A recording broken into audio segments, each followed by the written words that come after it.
action, let's go. 저 건물을 찾으러. Assalamualaikum warahmatullahi wabarakatuh. Perkenalkan, nama saya Widya Melati Putri dengan NPM 224110066. Saya dari kelas manajemen 22C. Pada kesempatan hari ini, saya akan menyampaikan materi dari mata kuliah Statistika Ekonomi yang berjudul Data, Populasi, Sampel, serta Penyajian Data. Langsung saja kita mulai. Apa sih pengertian data itu? Data adalah kumpulan fakta, angka, atau informasi yang dapat diukur atau diamati. Data dapat berupa berbagai jenis, termasuk data kuantitatif, angka atau ukuran, dan data kualitatif, deskripsi atau atribut. Data seringkali digunakan sebagai dasar untuk analisis, pengambilan keputusan, dan pembuatan informasi. Berikut adalah fungsi data. Fungsi data merujuk pada peran atau tujuan data dalam konteks tertentu. Data dapat digunakan untuk berbagai tujuan seperti penyimpanan informasi, analisis, pengambilan keputusan, pengidentifikasian tren, atau mendukung operasi suatu sistem. Lalu berikutnya ada jenis-jenis data. Jenis-jenis data ini bervariasi tergantung pada karakteristik dan atributnya. Berikut jenis data umum meliputi, yang pertama, data kualitatif. Data kualitatif adalah data yang dinyatakan dalam bentuk angka dan dapat diukur. Contohnya adalah data seperti suhu, usia, dan pendapatan. Yang kedua ada data kualitatif. Data ini adalah data yang tidak dinyatakan dalam bentuk angka, melainkan dalam bentuk deskriptif. Ini bisa berupa warna, jenis kelamin, atau status pernikahan. Yang ketiga, ada data diskrit.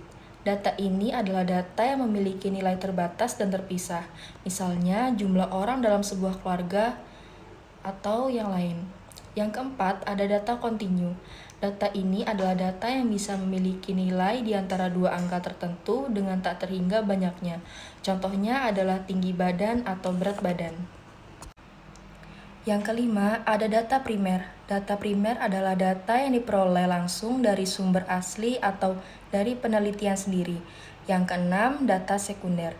Data yang diperoleh dari sumber yang telah ada sebelumnya, seperti publikasi atau database yang sudah ada. Yang ketujuh, data statistik. Data ini adalah data yang merupakan hasil pengolahan atau analisis dari data lain untuk menyajikan informasi yang lebih ringkas atau bermakna.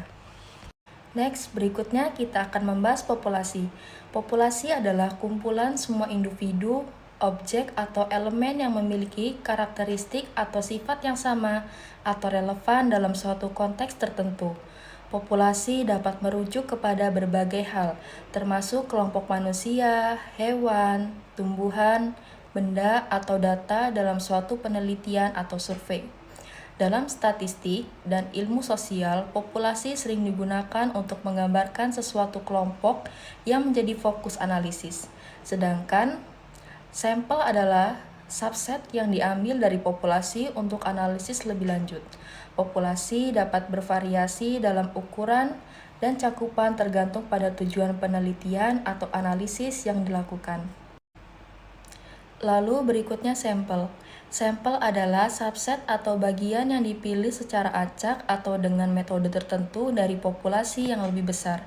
Sampel digunakan dalam statistik dan penelitian untuk mewakili karakteristik atau sifat dari populasi yang lebih besar tanpa harus mengumpulkan data dari seluruh populasi.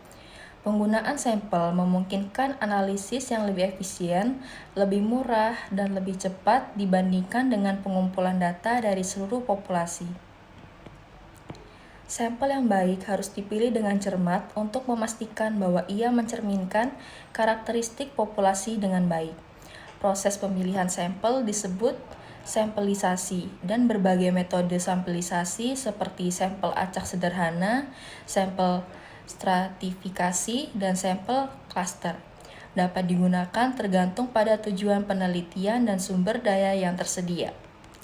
Dengan mengambil sampel yang sesuai, peneliti dapat membuat inferensi dan generalisasi tentang populasi yang lebih besar berdasarkan analisis data dari sampel tersebut. Jenis-jenis pengambilan sampel. Yang pertama ada random sederhana. Pengambilan sampel secara acak sehingga setiap anggota populasi mempunyai kesempatan yang sama untuk menjadi sampel, misalnya dengan cara undian. Yang kedua ada random berstrata. Pengambilan sampel yang populasinya dibagi menjadi beberapa bagian. Anggota-anggota dari yang dipilih secara random kemudian dijumlahkan.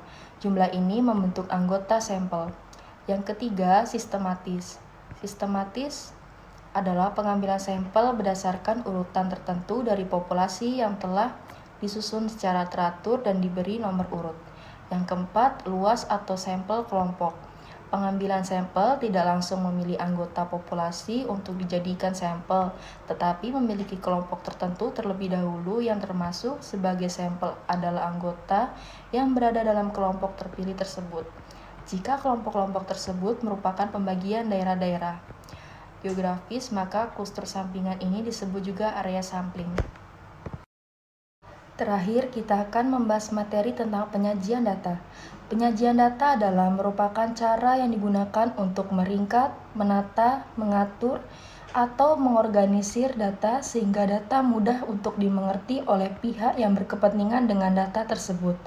Kemudahan dalam memahami data memungkinkan pengguna data menggali lebih banyak informasi dalam data yang mungkin tidak terlihat dalam tampilan data mentah.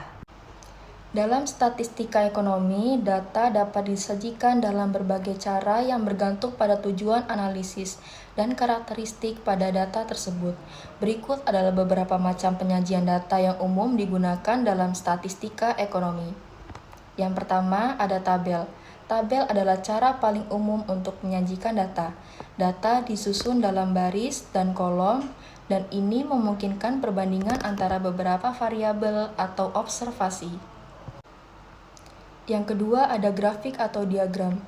Grafik atau diagram seperti grafik batang, grafik garis, dan diagram lingkaran digunakan untuk menyoroti hubungan antara variabel atau untuk menunjukkan distribusi data dengan lebih jelas.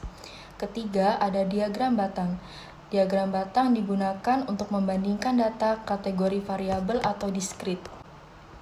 Batang vertikal atau horizontal mewakili kategori atau nilai, dan panjang batang mewakili frekuensi atau jumlah. Yang keempat, ada grafik garis. Grafik garis digunakan untuk memperlihatkan tren atau perubahan seiring waktu. Garis menghubungkan titik data dari waktu ke waktu.